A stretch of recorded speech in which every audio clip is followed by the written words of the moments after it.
नमस्कार नमस्कार। मेरा नाम है राजीव कुमार बजाज यानी आरकेवी और मैं हूं इस वक्त एडवोकेट प्रदीप नाम्बियार जी के साथ। प्रदीप जी नमस्कार। नमस्कार सर, नमस्कार। और प्रदीप जी और मैं दोनों हैं कहां पर? नेशन नाउ पर। और नेशन नाउ है हमेशा आपके साथ। आप सबको जय हिंद, जय महाराष्ट्र, जय भवानी, जय Shivaji, Vande Mataram. Vande Mataram. Pradeep ji, so we've got 107 medals in the Yes. Asian Games. And reflects on leadership. I don't think we're going to get any more. Target 100 achieved. Target 100 surpassed by 7. So 107 medals. At one time it was looking somewhat difficult, but finally the boys and girls who are playing right there on the field, they really achieved it and it was wonderful. And yes, there are a lot of people who say that, you know, the Indian men's kabaddi team should not have behaved the way they did, but I am so proud of the boys. They fought. देखिए साहब, जहां पर आपको लगता है कि नाइंसाफी हो रही है, आपको लड़ना पड़ेगा। वो लड़की को देखी ना, ज्योति राय जी को। She was accused of a false start, and later on it was found it was absolutely untrue, and she got a silver medal, which was fantastic. Now suppose she had not fought. Suppose she had said, yes, thank you very much, I am disqualified, I am going back home. Now there are a lot of dim-witted journalists, I must say, who are talking about how the Indian kabaddi team misbehaved. I don't think they misbehaved. I think they were right to fight for their rights. They were right to fight for their flag. They were right to fight for India. Exactly. And one should be very proud of them. Absolutely, sir. I mean, how can you leave Yes. 3 points that are, as you said, 3 points that were essentially ours? Yes. By keeping quiet, keeping mum, you're going to allow that to go. Why You should can't. you do that? You There are- cannot. Because to reach the Asian Games, you have toiled so many days and nights to reach there. Yes. And then an unfair decision, you have, it's within the legal boundaries to challenge an unfair order. And you have to fight for your rights. Bilkul, of course. सवाल ही नहीं। Nobody gives you anything for free. Now, if this had been the other India, Purana India, agar hota, and by the way, I think we're showing the women's team. That, of course, is the men's hockey team, which have brought back the gold, which is amazing, absolutely amazing. But I tell you what, if it had been the other India, 10 साल पहले की अगर आप बात करें, 15 साल पहले की बात करें, तो बड़े प्यार से हाथ जोड़ करके बोलते हैं हाँ जी ठीक है। Very unfair to us. Oh, यहाँ पर बोलते हैं look at the unfairness, this, that, all that. Utter nonsense. You have to fight. This is the new India. This is Modi's India. Let's be very clear. किसी को पसंद हो, ठीक है, ना पसंद हो, as that song says, तो जाके अपनी भैंस चराओ। सीधी बात है साहब। These boys had gone to fight for India. They fought for India and they have won the gold medal. By the way, last time in 2018, as you know, because of COVID, Asian Games were extended by a year. They ought to have taken place in 2022. They took place in 2023. Pradeep ji, we lost to Iran in the finals. This time we have defeated Iran in the finals. It was a closely fought match, great match, but the Indians deserve to win, and that's it. That's what matters. The only thing that matters. Winning is That's matters it. because the amount of practice that has gone, amount of decision making that has gone, amount of toil, turmoil that the athletes have gone through. Blood, Reach sweat, there, toil, yes, and bilkul. tears. And then, Gee. how can you just let it go away? You can't. This is a resurgent India. Now it all reflects on the leadership. Once the leader said, "Get us 100," and the team. They got them 100. You got them 100. So next time, if Mr. Modi is elected, it's going to be target 200 or 250 or 300, whatever. And whatever we'll get usually is targeted, he achieves it because it's a realistic and reasonable target. And most importantly, Pradeep ji, सबसे बड़ी बात यहाँ पर ये है कि you're right. Most importantly, you have to fight for your rights. Exactly. If somebody is being unfair to you, you have to fight back. So how can you lose a gold Yes. when you know there's an unfair judgment, an unfair verdict against you? You have to fight for it. You have to fight for it. Now I am surprised at some of these TV anchors talking about how the kabaddi team has misbehaved. Do you guys know what it is like to play kabaddi, by the way? I don't think these jokers, these clowns would be able to last for even 1 minute on a kabaddi court. आज की जो नई वाली कबड्डी है ना, 1 minute नहीं खेल पाएंगे आप, 30 सेकंड नहीं खेल पाएंगे, हड्डियां टूट जाएंगी आपकी, बाहर हो जाएंगे आप। आपको मालूम है what these guys have to go through. And the Iranians also fought, as was well within their rights. I'm very, very proud of both the teams. Fantastic. But the Indians won. That's what matters. What matters is who won. It's no longer a question of Pradeep, well played. Pradeep ji, पहले हमारा होता था, I am so sick and tired. I was so sick and tired of hearing the term well played India. Well played. Utter nonsense. But we didn't win the medal. Accepted the ultimate decision without aggression. Utter All nonsense. Things of the past. Nonsense. If something is rightfully ours, which we deserve, Gee. we need to get it. So 107 medals. 3 cheers for the Indian team. For the Indian contingent, you've done us all proud. Really and truly proud of all of you. What you have achieved is absolutely fantastic. Really and truly fantastic. I think the Prime Minister's meeting the entire contingent on 10th. Yes. Is raising a toast in normal terms to the great performance by the Indian team. I wish you would open up a bottle of champagne, but then But you the don't. Prime Minister is a teetotaler. Ganga Jal probably. or orange juice. Yes. But I miss those times, open up a bottle of champagne, give everybody a glass of champagne and raise a toast. That's what we need to do, by the way. We need to go back to our culture, we need to go back to what we were, not the puritanical dopes that we have become now. Why are we showing this again and again and again? I mean, the same ceremony we are showing again and We're again. showing the Indian flag rising all the time. Yes, which is lovely, which is absolutely lovely. Absolutely fantastic. Do we have the guest with us? Do we have Prerna Honra with us? Is the guest with us? Yes? Not yet. All right. I think she'll be with us very, very shortly. But really lovely. Except the only thing is, as far as the India versus Afghanistan match is concerned, there I tend to somewhat cavil at the decision that it was a washed out match, rained out match, and India was awarded the gold medal because India's ranking is much higher in the cricketing world. So maybe, I don't know, maybe a reserve day could have been kept. After all, it's a cricket match. These rules are pre-decided probably. Yes, they are. And nothing happens on the last moment. And But India giving up would have been a great gesture, but why should why should anybody give up? I agree with you. Yes, Why should anybody give up? But at the same time, because since it's cricket and cricket really cannot be played in the rain, and you're not playing in a covered stadium, so if a reserve day had been kept at least for the final, for the gold medal match, that would have been nice. So maybe the whole thing could have been replayed tomorrow. But then that didn't happen. So India has won the gold medal there too. It's raining everywhere. Yes, it's raining all over the place. But really and truly lovely. I'm so happy for our sports people. Absolutely fantastic. Absolutely, totally fantastic. And that reflects, as you said, on leadership.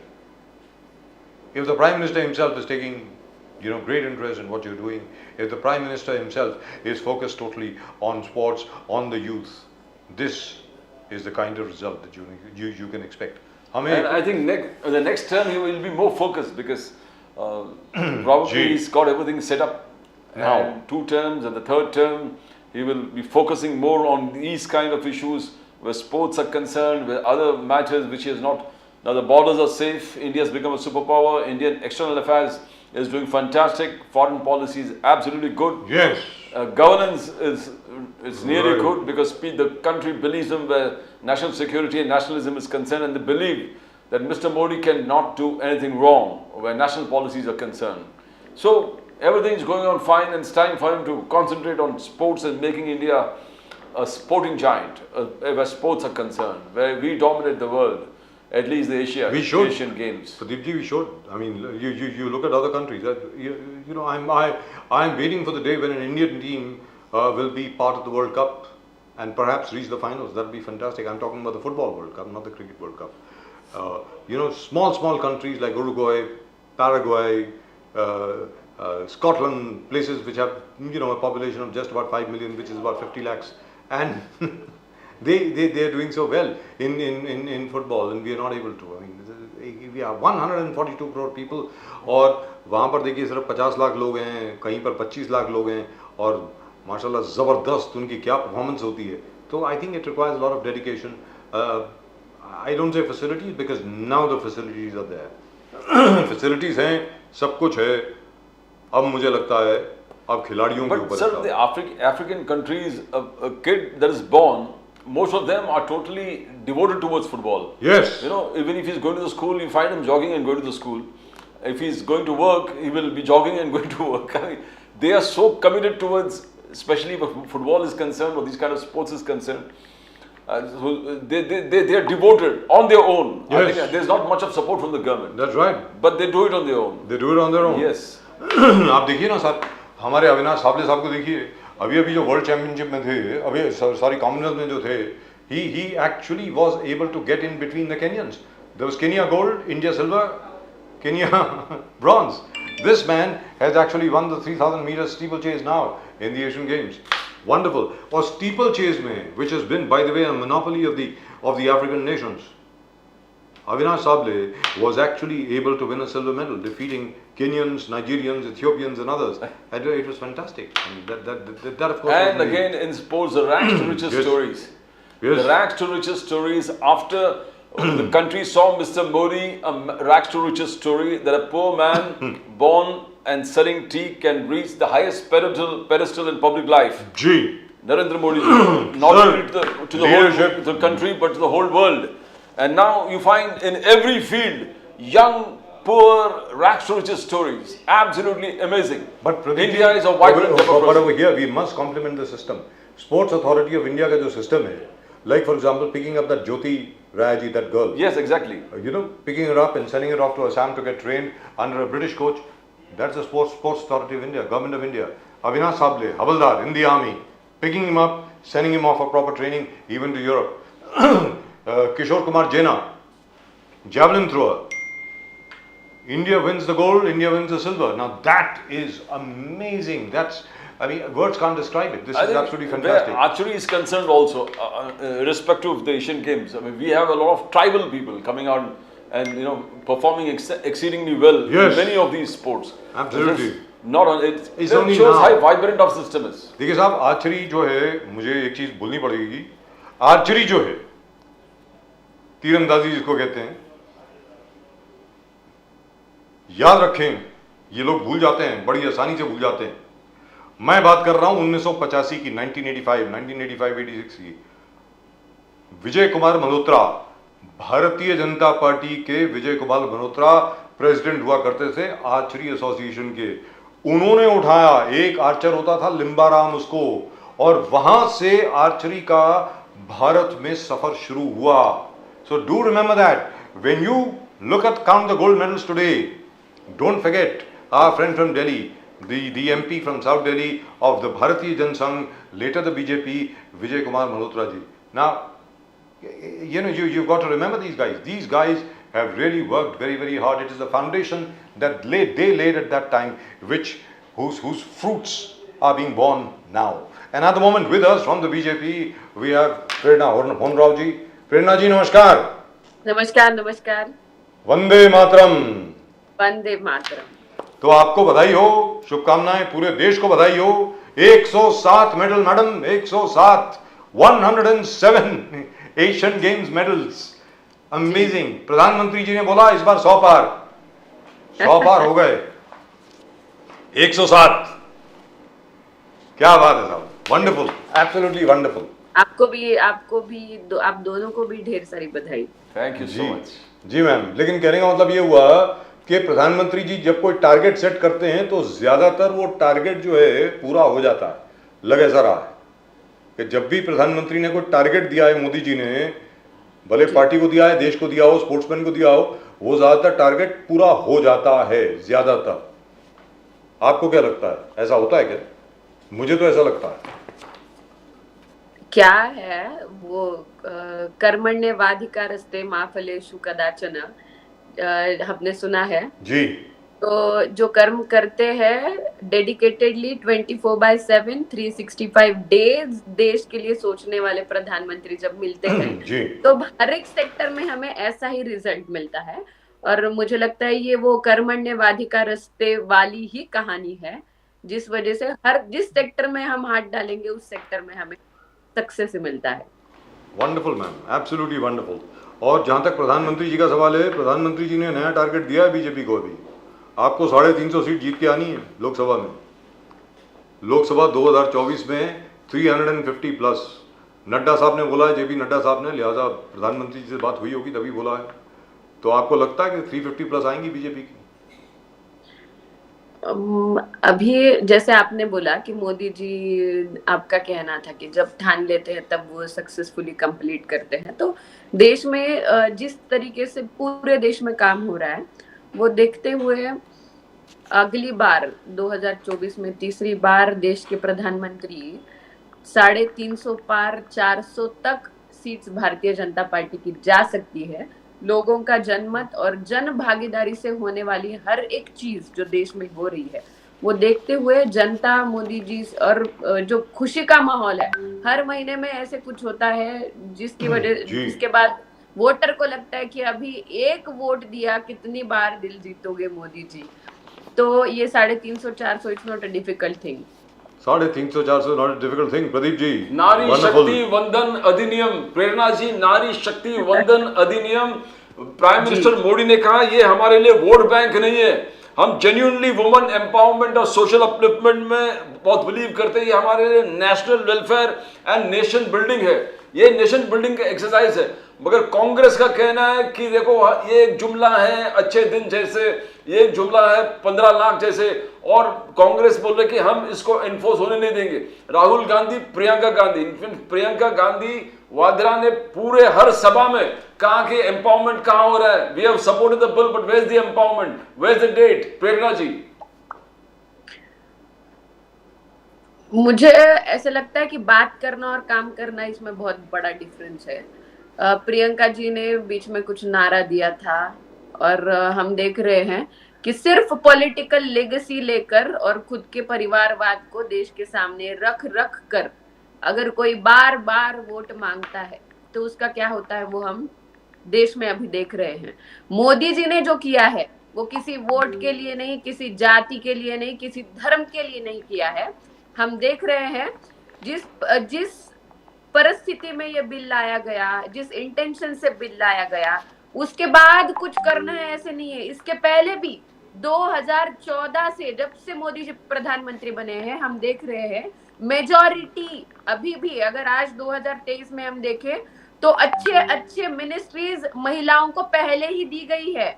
Indian history में सबसे ज्यादा women ministers Modi government में अभी काम कर रहे हैं। तो मुझे लगता है कि जो करते हैं और उसके बाद बात करते हैं उन पे भरोसा ज्यादा रखना जरूरी है। आज के दिन परिवारवाद वाली कहानी और फिर ये सब जात धर्म और इन चीजों को लेकर हम लोगों के सामने जाएंगे तो करने वाले मोदी जी बैठे हैं, इनकी सारी स्टोरीज सामने आ रही है, तो हम देख रहे हैं इसके नतीजे क्या आ रहे हैं देश में। प्रियंका जी ने कुछ कहा था नारी शक्ति के बारे में, मुझे याद है कुछ पिछले चुनाव में कुछ उनका कोई स्लोगन वगैरह था, लड़की हूँ कर सकती हूँ, ऐसा कुछ था, कुछ याद है मुझे, लेकिन लोगों ने ज़रा सुना नहीं। मतलब क्या हो सकता है कि कम्युनिकेट और व्हाट हैपेंड? राजीव जी, लोग तभी सुनेंगे जब लोगों को कहने वाला व्यक्ति उसके बाद में क्या कर रहा है इसका पिछले 70 साल में हमने देखा है। किसने रोका था ये बिल लाने के लिए, क्यों नहीं लाया गया ये बिल? अगर कोई ला रहा है, महिलाओं को अपना न्याय दे रहा है, तो ऐसे प्रधानमंत्री जी के सामने आप कुछ बात ही नहीं कर सकते हो। जब आपका काम करने का टर्न आया था तब क्या क्या हुआ ये देश ने देखा हुआ है। तो ऐसे स्लोगन्स देने से कुछ बनता नहीं है, काम करके मोदी जी ने ये बिल लाया है तो उन पे भरोसा, उनके विचारों पे भरोसा देश की हर एक नारी शक्ति को है। लेकिन एक चीज मैं आपसे पूछना चाहता हूँ, आपको लगता नहीं कि पिछले 5 के 6 के 7 साल में भारत का जो चरित्र है वो बदल गया है? मेरी समझ में, मैं तो जर्नलिस्ट हूँ, कितने 43 साल हो गए मुझे जर्नलिस्ट। मैंने कभी भारत को अपने हकों के लिए, अपने अधिकार के लिए, अपने स्वाभिमान के लिए इस प्रकार अग्रसर पहले कभी नहीं देखा है। पहले क्या होता था, हम लोग हाथ जोड़ करके बैठ जाते थे, अच्छा भाई ठीक है यार, क्या है, we are being discriminated against. लेकिन आज की तारीख में आज का भारत हार नहीं मानता है। आप मानेंगे इस बात को? मैं अभी राजीव जी ऐसी कितनी बातें हम बता सकते हैं जो आज का भारत ईंट का जवाब पत्थर से देने वाला है, ये हमने देखा है। वो काम करके हो, अपने एनिमी कंट्रीज के लिए हो, देश के नागरिकों के लिए हो, इंटरनेशनल अफेयर्स के रिलेशनशिप्स के लिए हो, हमने जो भी स्ट्राइक्स देखे देश में, ये ईंट का जवाब पत्थर से देने वाले थे। अगर कोई हमारे ऊपर उंगली उठाता है, गलत नजरिए से देखता है, तो उनका क्या हश्र हो सकता है, ये मोदी जी ने दिखाया था हमें। देश में जब काम कर रहे हैं, हर एक सेक्टर में आप जिसका नाम लेंगे वहां पे हम उनकी उपलब्धियां गिना सकते हैं। तो मुझे लगता है कि ये स्वाभिमानी प्रधानमंत्री जब से माँ भारती के सपूत हमें मिले हैं, तब से ये स्वाभिमान और देश में ओवरऑल जो एनवायरनमेंट चेंज हुआ है वो हम उस स्वाभिमान की वजह से देख रहे हैं। हम खुद अपने बलबूते पे दुनिया के नक्शे पर अच्छी तरीके से खड़े हो सकते हैं। ये आत्मविश्वास मोदी जी ने देश को दिया है। प्रेरणा जी, राहुल गांधी, प्रियंका गांधी, खड़गे साहब, सबका कहना है कि डिमांड फॉर मनरेगा का demand has increase 30% in the past 4 year, 4 साल में इंक्रीज हो गया, बिकॉज हाउस होल्ड इनकम जो रूरल एरियाज में वो कम हो गया है, एंड इन्फ्लेशन, प्राइस राइज इतना बढ़ गया कि लोग घर घर भटक रहे हैं नौकरी के लिए और मनरेगा के अंदर काम करने के लिए। बोल रहे हैं कि उनका कहना है कि सिर्फ 4% मनरेगा का फंड्स बचा हुआ है, और इसके ऊपर मोदी साहब को दोषी ठहराते हैं कि 33% मनरेगा के बजट मोदी साहब ने कम किया। They saying rural India is suffering, the demand for मनरेगा is increase, Prerna ji, and Modi साहब इज रिस्पॉन्सिबल। नामदेव जी, मुझे ऐसे लगता है कि ये अभी परिवारवादी कहानी के लिए 1-2 टॉपिक्स बचे हुए हैं। अगर हम इनके कोई भी सोशल मीडिया प्लेटफॉर्म्स पे अगर जाएंगे तो हमें वही घिसी पिटी कहानी बार बार सुनने को मिलेगी। मुझे याद है मोदी जी ने मनरेगा की ही कहानी देश को बताई थी। वो स्पीच अभी तक मुझे याद है। मोदी जी ने बोला था कि ये कांग्रेस की असफलता का सबसे बड़ा प्रमाण मनरेगा है। मैं आपको बताना चाहती हूँ, सच में अगर मनरेगा के काम को लेकर किसी ने काम किया है तो वो मोदी जी है। हम अगर पिछली 2014 के पहले आंकड़े अगर हम देखें मनरेगा के, तो मनरेगा का काम जहां पे होता था, जिस स्टेट्स में होता था, वहां का बजट अगर हम देखेंगे और वहां पे होने वाला काम अगर देखेंगे, तो मोदी जी ने कुछ ट्रिमेंडस चेंजेस किए जिसकी वजह से कांग्रेस का पूरा पर्दाफाश हो गया था। मैं आपको बताना चाहती हूँ, मनरेगा सिर्फ मीडिएटर्स को बीच में पैसा खिलाने वाला प्रोसेस बना था हमारे देश में। उस अंत्योदय वाली संकल्पना जिसके लिए वो बनाया था मनरेगा, उसके पास वो पैसा जा ही नहीं रहा था। मोदी जी ने 2014 के बाद में वो हर एक व्यक्ति को आधार कार्ड के जरिए रजिस्टर करवाया, उसका पैसा उसके अकाउंट में जाएगा, उसके डिटेल्स सरकार के पास जाएंगे। मैं आपको बताना चाहती हूँ, पश्चिम बंगाल, वेस्ट बंगाल का उदाहरण अगर हम लेंगे तो वेस्ट बंगाल जैसे राज्य में कुछ इंडस्ट्रीज नहीं है, डेवलपमेंट नहीं है, उनके पास कुछ एजेंडा नहीं है। मनरेगा के पैसों का हिसाब आज तक 2014 के पहले का हिसाब, आज का भी हिसाब पश्चिम बंगाल नहीं दे सकता है। जब मोदी जी आए तब उन्होंने इसको क्रिस्टल क्लियर करने का काम किया, और मैं आपको उसी नजरिए से बताना चाहती हूँ, कांग्रेस को ये हजम नहीं हो रहा है क्योंकि बीच में जो बिचौलिए उन्होंने बिठाए थे वो अभी उनका पैसा बंद हो गया है, कांग्रेस को पैसा मिलना बंद हो गया है, इसकी वजह से ये रोना है। आज अगर 2006 से 2014 तक का हम पैसा देखेंगे, 2,13,220 करोड़ रुपया फंड रिलीज मनरेगा के लिए हुआ था। लेकिन 2014 से 2023 तक का हम प्रवास अगर देखेंगे तो 5,76,303 करोड़ रुपया फंड रिलीज मनरेगा के लिए हुआ है। इसमें नंबर ऑफ वर्क्स कंप्लीटेड अगर हम देखेंगे तो 2006 से लेकर 2014 तक 153 लाख वर्क्स कंप्लीटेड थे, और आज के दिन अगर हम देखेंगे 2014 से 2023 तक तो 602 लाख वर्क्स कंप्लीटेड है। तो मुझे लगता है, जैसे राजीव जी ने अभी बोला था कि मोदी जी जो भी करते हैं वो सक्सेसफुली कंप्लीट करते हैं, कांग्रेस के पेट में अभी दर्द हो रहा है कि जो बीच का पैसा खाने का जो उनका प्रवास था वो बंद हो गया है, इसलिए इनके परिवारवाद को, इनके थॉट प्रोसेस को खाने के लिए कुछ नहीं मिलता है तो मोदी जी की तरफ अपनी हाथ दिखाते हैं। और यहाँ पर सबसे बड़ी बात यह है कि जो डीबीटी है, डायरेक्ट बेनिफिट ट्रांसफर जो है, जो इतने अकाउंट्स खोले गए, जनधन अकाउंट्स खोले गए, उसे डायरेक्टली हर एक अकाउंट में पैसा गया, उससे तो पूरे अंतरराष्ट्रीय स्तर पर इसकी सराहना हुई है। आज तक भले वो वर्ल्ड बैंक हो, IMF हो, हर एक कोई ये पॉइंट आउट करता है कि भाई इंडिया की एग्जांपल देखिए, यूपीआई पेमेंट्स हो, डायरेक्ट बेनिफिट ट्रांसफर हो, इतने बड़े पैमाने पर आज तक कभी पेमेंट्स डायरेक्टली रिलीज नहीं हुई हैं पूरी दुनिया में। इट्स अ वर्ल्ड रिकॉर्ड, मतलब जबरदस्त है बिल्कुल। जी राजीव जी। लेकिन फिर भी आज की तारीख में ये अनएम्प्लॉयमेंट की बात कहां से आती है? बिकॉज अनएम्प्लॉयमेंट फिगर्स, सबसे बड़ी बात यहां पर यह है कि जो अनएम्प्लॉयमेंट फिगर्स हैं, बेरोजगारी के जो फिगर्स हैं, दे आर गवर्नमेंट फिगर्स कि भाई सरकारी नौकरियां नहीं हैं, सरकार में इतनी नौकरियां नहीं मिली हैं। तो ये मंशा कब चेंज होगी? क्योंकि जैसे मोदी जी ने खुद कहा कि सिर्फ सरकार नौकरी नहीं देती है, हम वो वातावरण हम लोग पैदा करते हैं जहां पे आप खुद नौकरी क्रिएट कर सकते हैं, काम क्रिएट कर सकते हैं। प्रेरणा जी। विषय ऐसा है कि मोदी जी ने जब एम्प्लॉयमेंट के लिए एजेंडा दिया था, तब उन्होंने दो बातें अंडरलाइन कही थी। एक तो मैं देश में ऐसा युवा बनाना चाहता हूँ जो खुद अपना व्यापार करे, खुद अपना एंटरप्रेन्योर बने, खुद के दम पे अपना रोजगार अपना तैयार करे और अपने साथ 10 लोगों का तैयार करे। हमने कोरोना के ड्यूरेशन में, उससे पहले भी एमएसएमई का काम देखा। तो बेसिकली एम्प्लॉयमेंट क्रिएशन खुद अपना युवा ही करे, इस पे मोदी जी ने ज्यादा जोर दिया था। इसलिए अभी अगर हम स्टार्टअप्स का रेशो देखेंगे तो ट्रिमेंडसली हम एक इंक्रीज्ड मोड पे गए हैं, जहां पे हमने स्टार्टअप्स क्रिएट किए गए हैं। तो ये सारे स्टार्टअप्स एक नहीं, ऐसे हर एक अपनी अपनी क्षमता के हिसाब से युवाओं को रोजगार दे रहा है। तो मोदी जी ने इंडिपेंडेंट युवा, डिपेंडेंट युवाओं से ज्यादा इंडिपेंडेंट युवाओं को बनाने के बारे में सोचा है और उसी को लेकर वो काम कर रहे हैं। और उसके नतीजे जैसे नंबर ऑफ स्टार्टअप्स बढ़े हैं।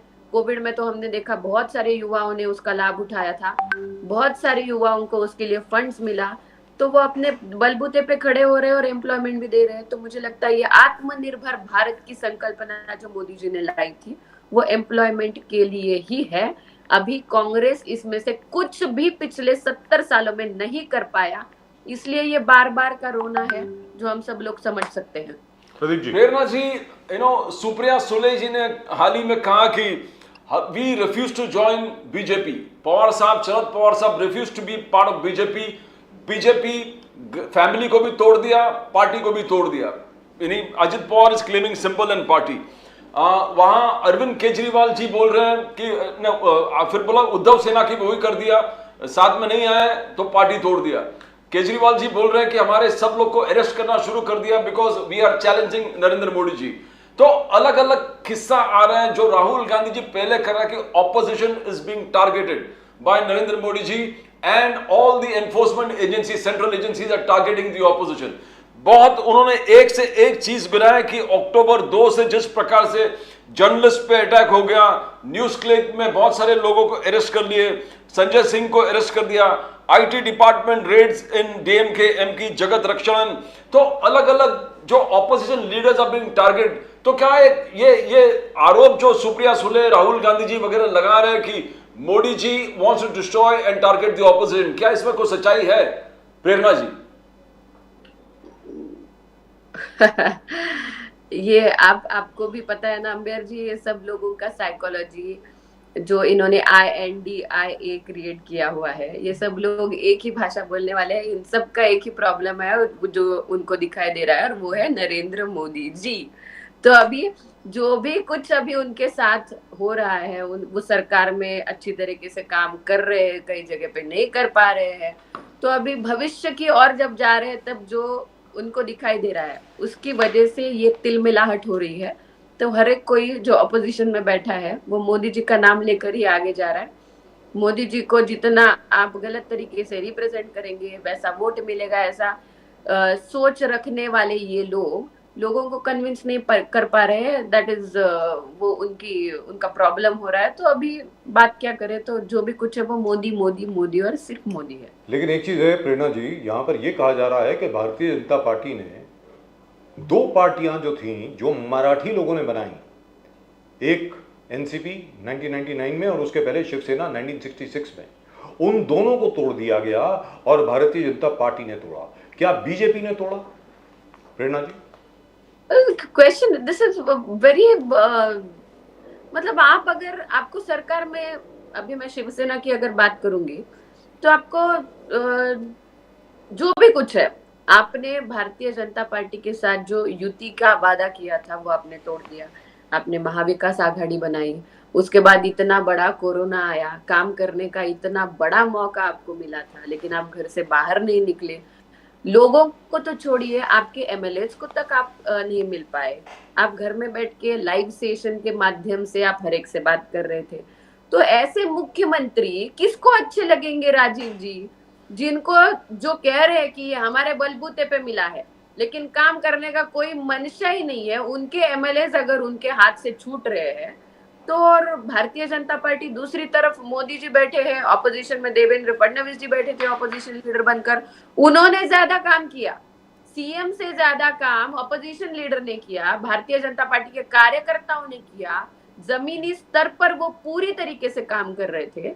तो मुझे लगता है कि इसका अट्रैक्शन हर एक पार्टी को, हर एक एमएलए को, हर एक नेता को हो ही सकता है कि हम मोदी जी से जुड़ना चाहते हैं, उनके काम से जिसको काम करना है वो ऐसे घर में बैठ नहीं सकते हैं।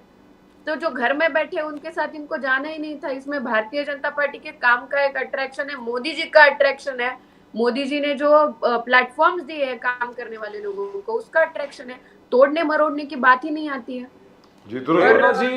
प्रेरणा जी, आदित्य ठाकरे जी ने हाल ही में कहा कि Karnataka government was 40% commission corrupt government and लोगों ने ठुकरा दिया। आदित्य ठाकरे जी का कहना है कि महाराष्ट्र इज 100% करप्ट सरकार। वो कहते हैं कि ये खोके सरकार है, ये बिल्डर कॉन्ट्रैक्टर सरकार है। बोले कि 6000 करोड़ का रोड स्कैम मैंने खुद असेंबली में उठाया था, गवर्नर को दिया था। 356 करोड़ का स्ट्रीट फर्नीचर का स्कैम हमने गवर्नर को भी दिया था, कुछ नहीं हो रहा है। बोले ये घटना बाहर का सरकार है और इट्स अ डेंजर टू लोकतंत्र, it's a danger to democracy.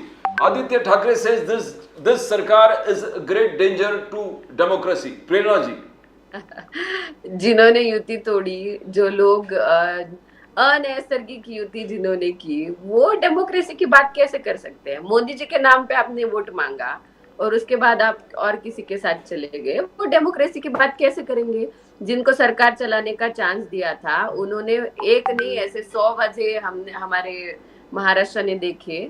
हमने देखा जो भी कुछ हुआ एमबीए में, वो बहुत नजदीक से महाराष्ट्र ने देखा। तो ये लोग डेमोक्रेसी की बात कैसे करेंगे? और सबसे बेसिक सवाल है मेरा, जो पॉलिटिकल लेगेसी परिवारवाद लेकर आए हैं, उन्होंने डेमोक्रेसी की बात ही नहीं करनी चाहिए। जो परिवारवाद को चला रहे हैं वो डेमोक्रेटिक बिल्कुल भी नहीं है, वो सिर्फ परिवारवाद चला रहे हैं।